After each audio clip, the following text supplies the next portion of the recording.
All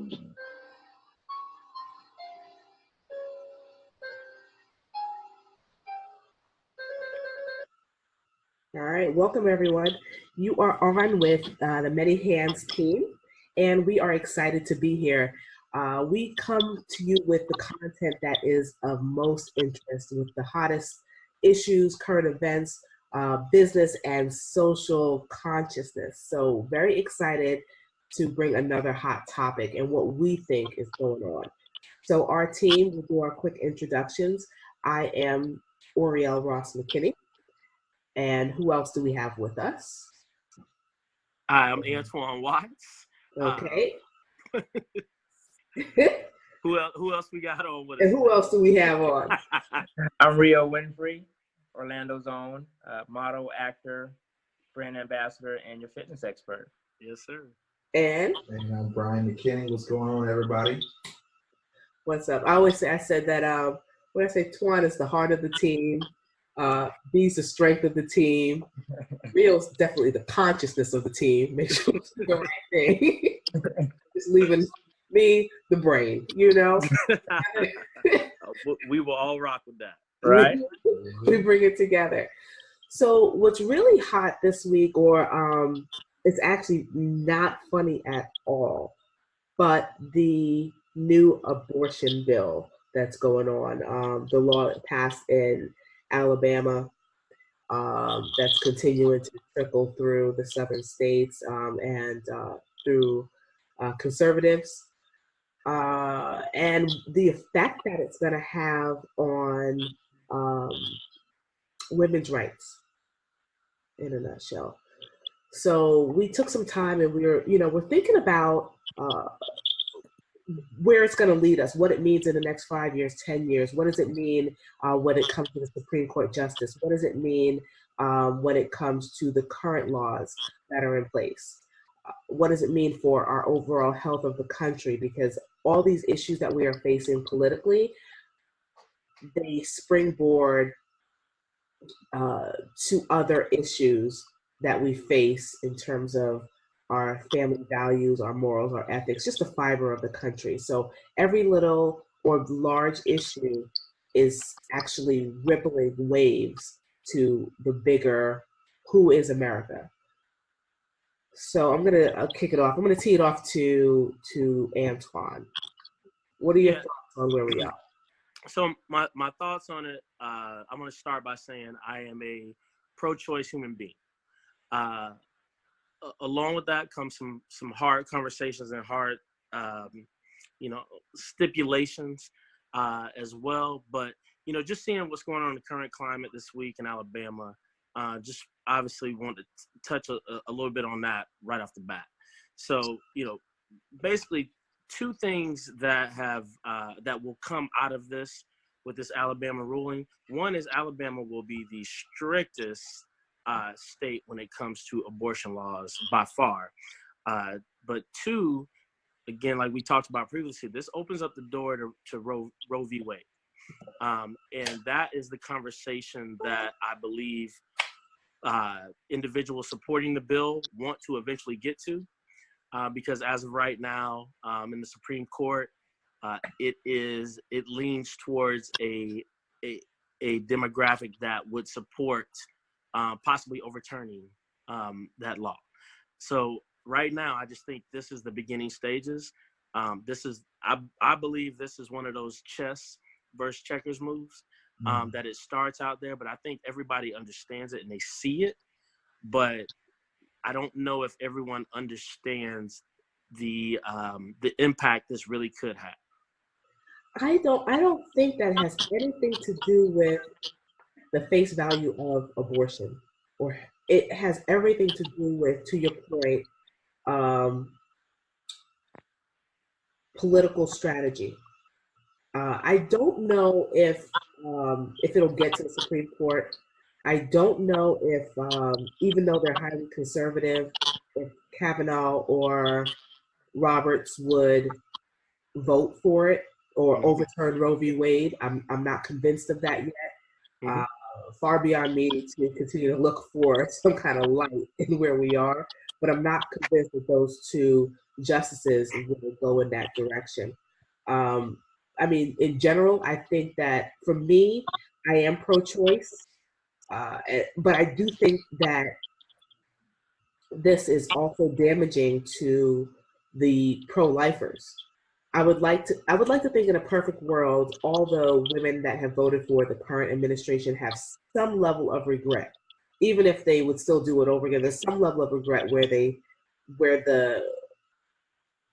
the attack on everything, all our progressive moves, that attack has to be stopped.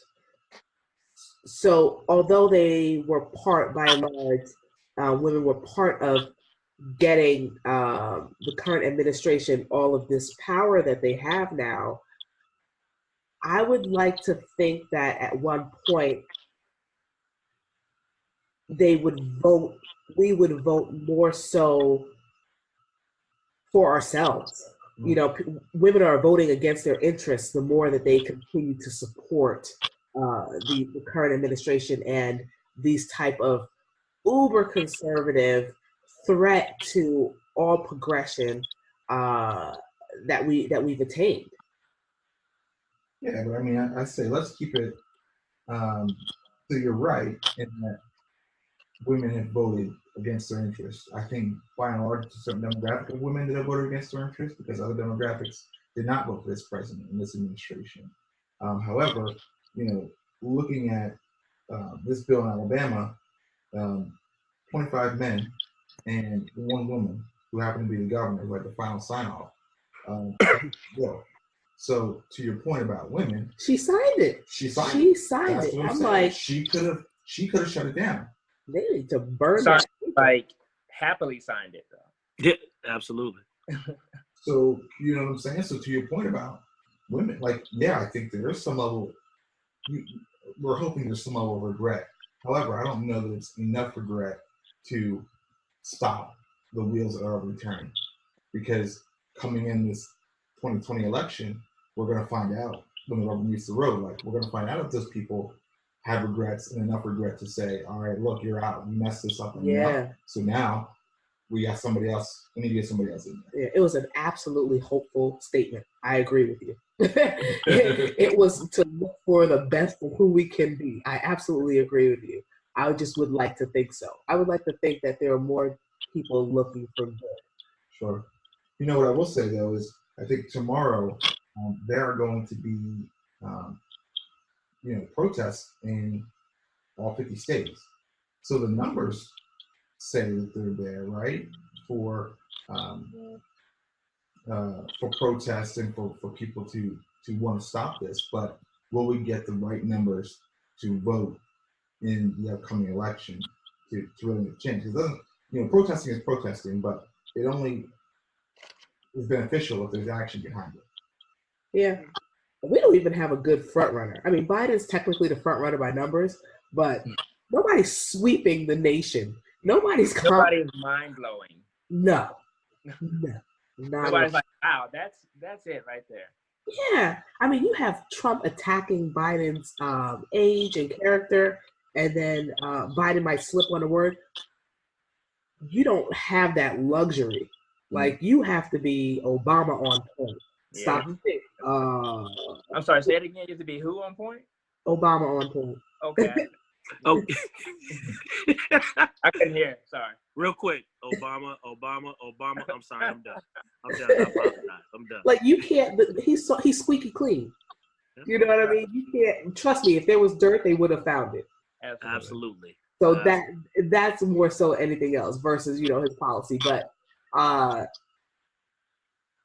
he's squeaky clean. They would have found it. You have to approach it like you have to come to the court with clean gloves. Yes, absolutely. And it is when you have 15, 18, 20 people running for that position.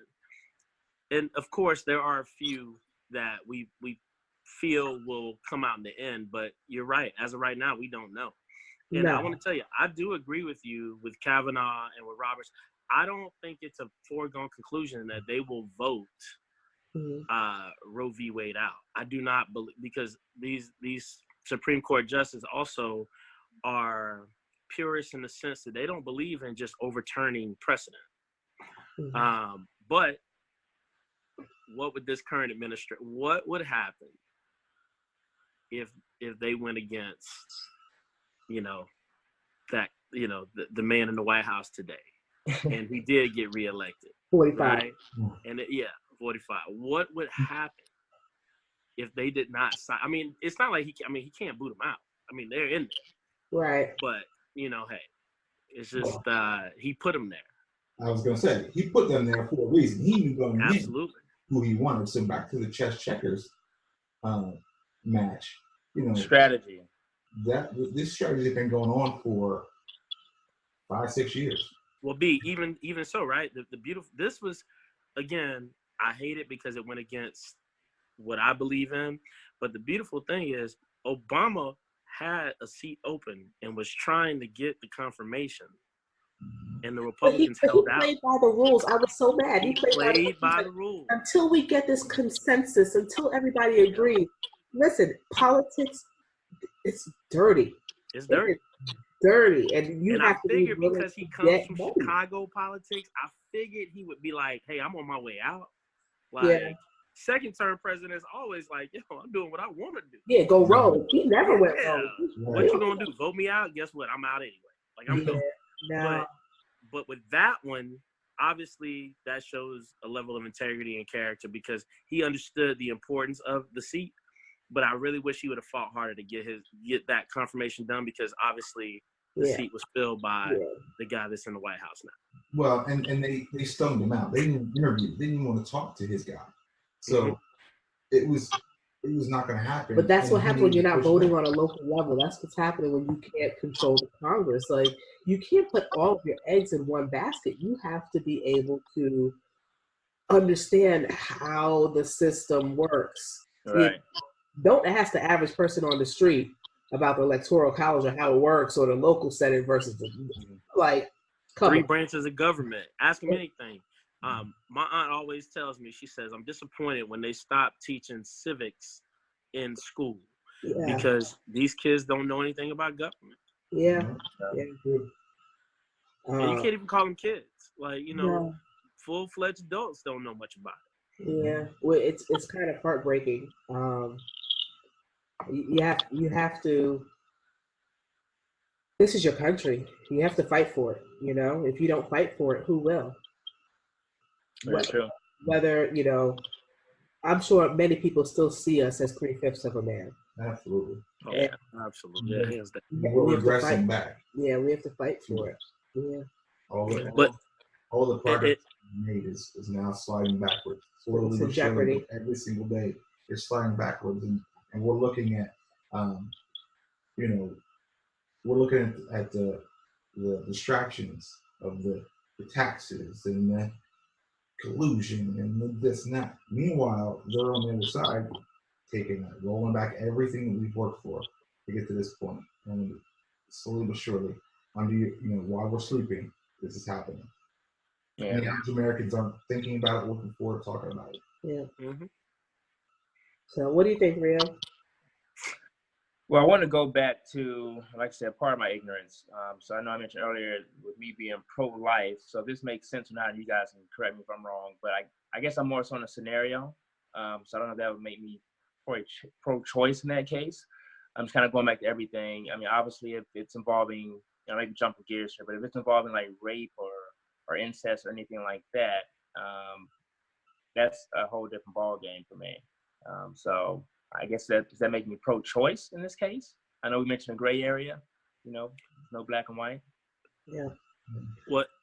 Right. It's funny. So I'm pro-choice, but I also don't believe in somebody going out and getting pregnant 15 times and having 15 abortions. Like, but you know what? But I agree with you. Like, do not use it as birth control. But at the same time, while they're increasing the threshold of the abortion law, the women's health law, which quite frankly is none of your business what I do, why don't you increase the punitive laws when it comes to child support? Let child support start at 6 weeks gestation. Pay me now. If that's what it's going to be, right? If that's going to be the threshold, then hey, let's roll back everything. Exactly. If Absolutely. it's full life, I'm 7 weeks pregnant, you didn't get my money, go to jail. Right. Forfeit your license, forfeit your passport, all that, go to jail. Garnish your wages. You know? And I mean, there's an assumption there that you're not in like a loving two-parent home, but there's also a reality that we're at a 60% divorce rate, and a reality that, you know, a lot of people aren't born within the sanctity of marriage, and it is what it is. You kind of deal with the population as it is today. And it's such a threat to who people are. You know, when does life become vital? And, you know, when you look at the pros and cons, people can argue any side of it. It's like any argument. You know, you speak to one person, you're their cheerleader. You speak to the other person, like, oh, I didn't know. Right. Yeah. And we're really, you know, threatening the the fabric of the country when we overstep our boundaries. Absolutely. And you know, there's so much more that um, organizations like Planned Parenthood that they do. They really focus on women's health, and not everybody has access to the top, you know, facilities. So Exactly. there's a need for that. And overwhelmingly, it's a need for socioeconomically, Black women, Latino women. So if we don't address it and we don't protect those of us that um, are most vulnerable, then what? Right. And if you go back to the chess versus checkers, right? Planned Parenthood losing a high percentage of support and funding. Uh, then there were some people that said, "Oh, this is coming." You know, the attack state by state. You're going to start to see stricter abortion laws. So that was the first piece of it, was Yeah. rolling back some funding from the Planned Parenthood. Right. Because again, you're right. They do so much more than what people think they do. Right. Let's be clear though, abortions have happened since the beginning of time. Absolutely. What we're really arguing, and they will continue to happen, what we're arguing about is, will they be done safely? Will we not lose more lives? Will we provide a clean environment so people can heal? You know, of course there's psychological issues when it comes to this. Like, I don't think anybody, making the assumption people are doing it when they have to, and that the situation's that dire, which overarching, still none of your business how dire it is or not. What happens to the woman that still gets it before? Hey, if you can get rubber cement injected into your behind, and okay, Mm-hmm. people Yeah. will Good get point. whatever they want done. It will happen. It will just become a black market issue. Absolutely. And do people that look like you and I end up in jail the same way the marijuana laws, were affected? Is it crack versus cocaine? Is it when the children, that the teenagers, when they get caught and the policeman decides you're from a good home, and they call the parents, and you couldn't possibly be from a good home, and they jail you. Trust me. Once there's any kind of contraband, any kind of restriction on something that's going to happen anyway, there's going to be more anarchy. I agree wholeheartedly. And how do you come across, so this 6-week thing? So this bugs me out. There's quite a few women that don't even know they're pregnant at 6 weeks. So Absolutely. say you find out. Way beyond that too. Yeah, say you find out when you're 9 weeks pregnant. Oh well. Exactly. And if you do something about it, we putting you in jail. We press you charge. There are fetuses where it's detected that have profound abnormalities, where there is absolutely no chance of survival. Mm-hmm. You can carry the baby to term, but believe me, the baby will pass away within that first hour. I read an article today. She carried her baby to term after she was told there was no more life, but she carried it to term, and obviously the baby was stillborn. So it's just. Did the article talk about any regret? So this was the thing. She absolutely did talk about the regret of doing it, but her reasoning was a little bit different on why she did it. Voting against her interests. I'm sorry? Voting against her interests. Yeah, voting against her interests, right? But, at the end of the day, it was her choice. She reserved the right, of that, and I agree with that. But, you're right. I mean, this is, the doctors, I think they told her at like 15 weeks. Mm. And she still carried the baby, but 34 to 38 weeks. Mm-hmm. Yeah, I'm not gonna lie to you. I couldn't do it. I won't do it. I couldn't do. What do you put yourself through that for? You know, they'll even argue that fetuses can feel pain, and then there's the other side of it that pain is more associated with this external environment. So people will manipulate data and information in any way that will suit their argument, and that's part of the problem. That's why the country is so divided right now, no matter what the issue. Yeah, I So, think uh-huh. also, I mean, at the end of the day, with the country, what they're attempting to do is we're just going back to the old school days. I think you might have touched on it earlier. It's becoming just more barbaric. Obviously, there's going to be the racial aspect. We're talking about abortion this evening. Everything is they're trying to set us back. 45 is setting us back in all different areas. You know?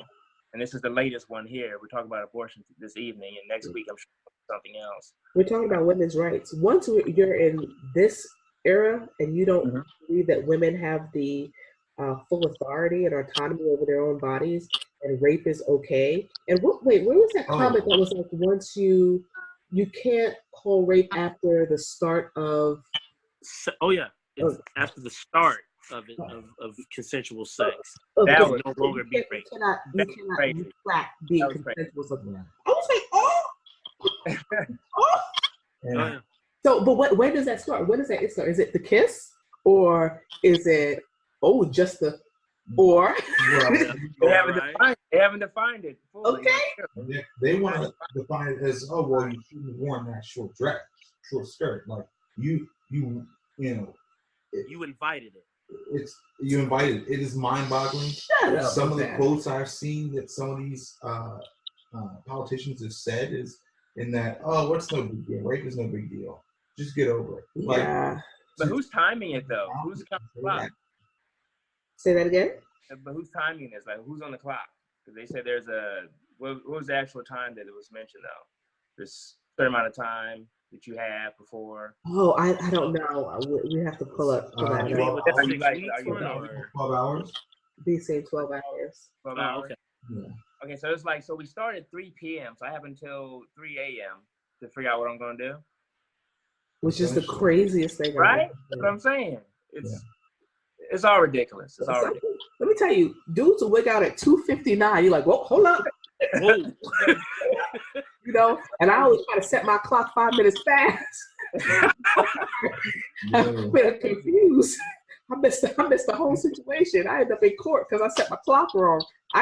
Yo, for real. Daylight savings time, what? Okay. But it's so ridiculous. Yeah. But see, this is the thing, right? It's so ridiculous that we're like, obviously, none of us think this is a laughing matter. No. But it's that ridiculous that you can't sit there and say grown people, we'll say educated people, are able to get up in front of other people and make these statements. And their public record may or may not be educated. They could have walked their way in. That's why I was like, into the first scheme. Okay, yeah, you're absolutely right. And you know, I just lost my train of thought. Sorry. All right. Well, let's type some final comments. Who could tie this up for us? Button it up. Button up. Twan, you're on. I would just like to say, I believe you're exactly right, that we are making this about an abortion issue when it's really a women's rights issue. And I think if we get bogged down in the abortion conversation, I think that will get lost. And I actually think that's the direction we probably should take. And I think that will incite women to take ownership over themselves in the voting process as well. Yeah. So I really do believe it is about the women's rights issue and not so much the abortion issue. That shouldn't be the conversation. Right. And I think my closing statement is we have to protest differently. You know, just having a sit-in is not going to work. Right. Just it's not going to work. We have to be able to employ through voting and dictate what has to happen to protect those of us that are most vulnerable. I mean, So look, less traditional measures and a little bit more thinking outside the box, in a sense. Use the courts, use our politics, use our laws the way they were designed, and fight this thing. Get people in office that will fight for us. Will fight for women. B. man, why have we just a question out there? Why have we made women's rights more important than banning guns? We're worried about controlling women's rights than we are. Exactly. Guns. Nobody's pro-life when it comes to guns. Exactly. Talk for another day. Great statement, yeah. Thank you all for listening. All right, everyone. I appreciate everyone, and we will be out. Grand opening, grand closing. Yes.